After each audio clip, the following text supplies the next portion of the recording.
Hi, welcome.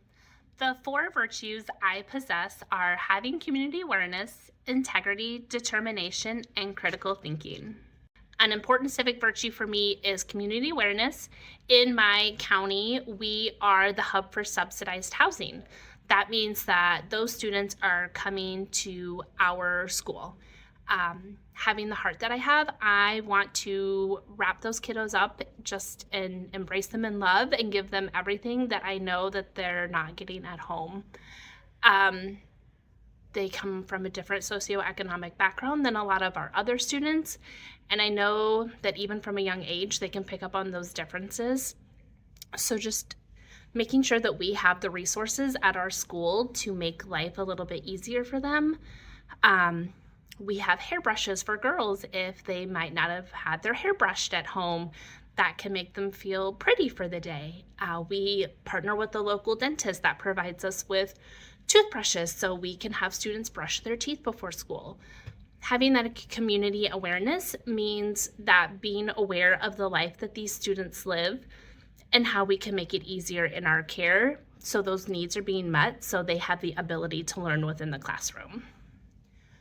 My moral virtue is integrity. I have unfortunately worked with some educators that don't have the students' needs at heart. Sometimes it's their needs or trying to make those students fit into a box in their own way.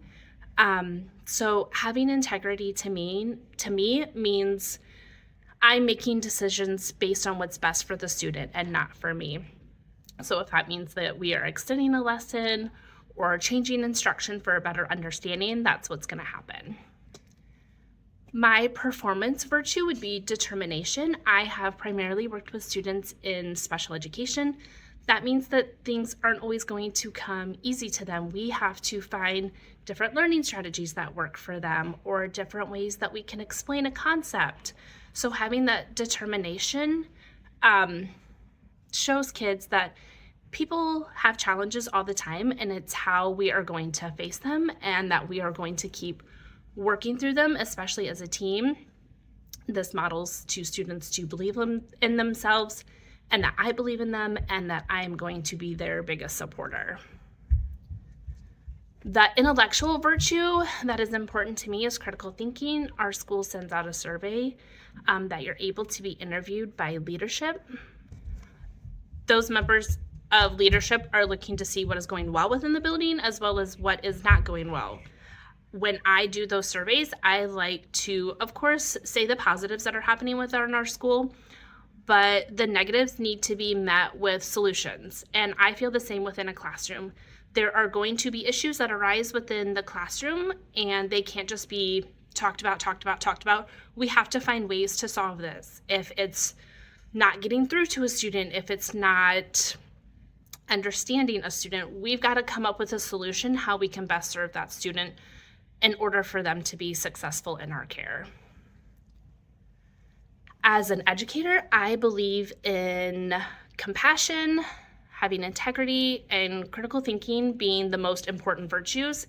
I'm reminded every single week in my church that we are all created by God. We are all created in an image of God. So we should be walking through life, living a life for God and not ourselves. Creating a classroom around these virtues allows for students to feel valued and therefore able to reach their full potential. This helps students also know that someone is always walking alongside them, much like I feel with God, that someone is always walking beside me, guiding me through life, and giving that to students and knowing that they're loved and cared for while in my care. When I think of character formation, I think of it as a journey through life that decides how we form relationships, the choices that we make, and the experiences that we have. Looking over the character formation guidance PDF on the College of Education page, it walks you through what that means to build character formation as an adult. It really is the backbone of who we are, what makes us us. Are we kind? Do we care about others? Is diversity something to celebrate or to be fearful of? It's important to teach children at a young age that words hold value and that they can't be taken back, and that we should do something kind for someone because it fills our soul and not because we're looking for something in return.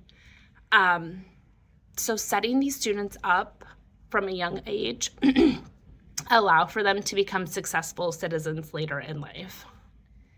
In order to teach these kinds of lessons, the two strategies that I actually have seen in my own elementary school were on the character formation guidance for pre-K through 12 students, and they're impactful, and I've seen that they work. So one would be having a classroom sign. It would be a statement that says, we are a team, we will be respectful of everyone, we will be helping, and it kind of just bonds the classroom together to know that we have a common goal. And these are the standards that we're holding ourselves to. It can be tailored to each grade, but it's kind of a contract between all the students in the classroom and myself that this is the expectation of the year. Another strategy would be using an approved SEL curriculum. In my school for K2, we use Diane Alber's Little Spots. So this teaches children that we all have these big emotions, but how can we find coping mechanisms to deal with them, and how can we walk through these emotions? If we have extreme rage, we can't just hit somebody. So what are the strategies that we can use to become a better person? And then they can take those strategies through life. So these lessons can also be paired with great literature readings that I found on the Canyon Center for Character Education Curriculum Resources. That was a great list. I plan on sharing that with my school and seeing if there are books on there that we could also use. I think that's a great resource to have and to keep in our back pocket. Furthering our own character development as an educator is just as important as the curriculum that we teach. We can't become complacent with the things that we do. So I plan on staying current by participating in ethics training programs. I did some research, and in Illinois, we have an Ed Leaders Network that provides state-mandated training for educators. So I looked over those. I want to provide those to my school and just see if those are trainings that we can use within our school. It was training on students with disability, anti-bias training, bullying, harassment, and ethical considerations. So those are just some great areas that educators should stay current with to become the best educators for our students. Thank you for your time.